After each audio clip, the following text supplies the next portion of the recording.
Let joy be the foundation to all progress.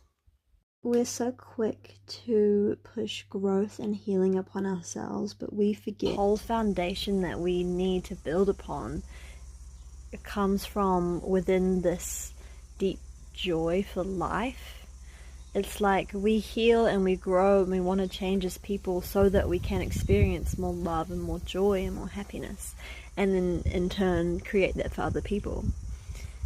I think a lot of people will be familiar with like the whole making your life more whimsical and, you know, not forgetting the magic, finding ritual within everything. But another way to look at it is like, and my sister said this the other day and I thought it was just genius, but it's about like being the artist, the art, and the muse. So like you're creating this life that feels like art, but you are also the art and you're also the inspiration. It's like that whole concept of like being a main character, but you know, you're the main character and you're the director and you're the audience, which I think is such a cool concept because it puts you in a position of power to make the most out of your life. You get to like be the audience and enjoy it and watch it and observe and feel all the beautiful emotions that come with that.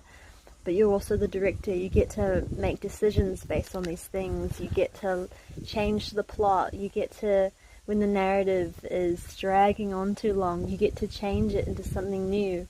You get to design your character and upgrade your avatar and find the right people and the right set, and there's so much beauty in taking control of your life like that.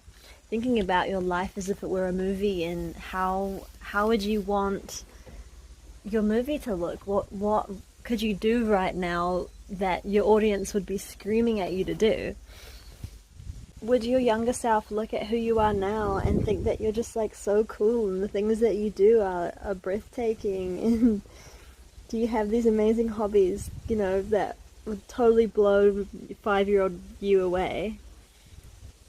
And if not, is there something that you can do? It doesn't have to be like anything crazy, but like just something little that would be like, that would impress yourself. I think the art of impressing yourself is just like such a beautiful place to move from.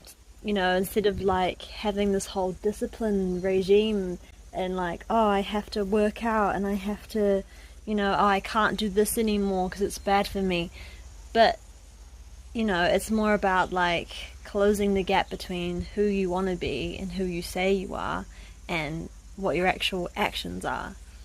Can you, instead of feeling like you're missing out on this thing that is no longer good for you, can you then do something better and put something more into your life? Can you find ways to allow yourself to be impressed by your decisions rather than just feeling like you're having to be super disciplined? You deserve to be able to look back on your life and your youth and feel proud of yourself and feel like you made the most out of it.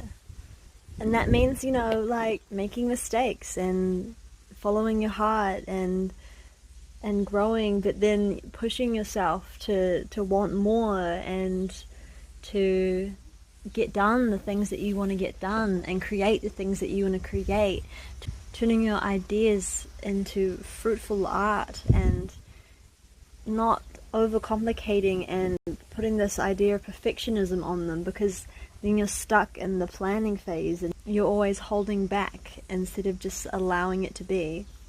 Nothing's ever going to be perfect. Do it anyways. Learn from the doing instead of getting stuck in the mental zone of perfectionism. Art is art and it wants to be what it's going to be, whether you want it to be that or not. So just release it. Allow other people to see it.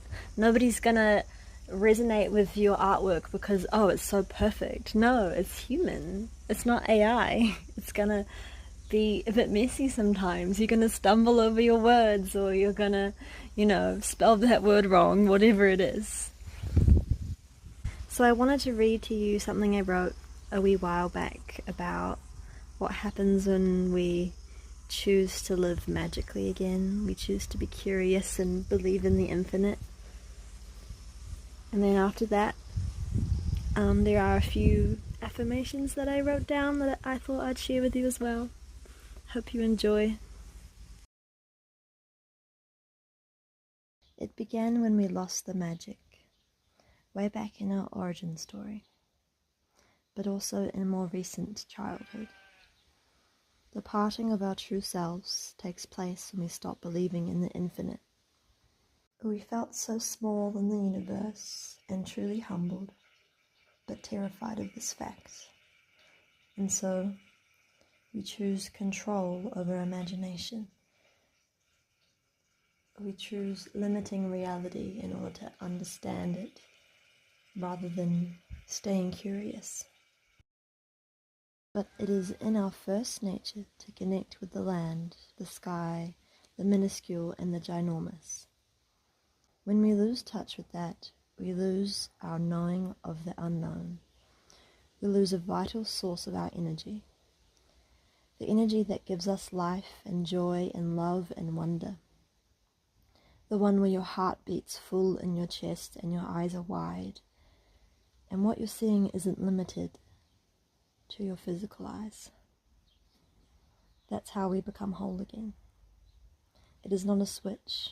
It won't happen overnight, but it can be earned back with consistent returnal, presence, self, truth.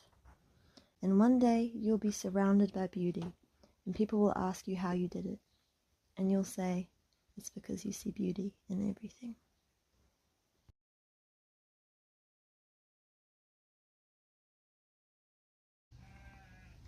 Every time I step out into the world, I give the universe opportunity to reward me. I love looking for beauty everywhere I go. I move towards my dream life with optimism and momentum.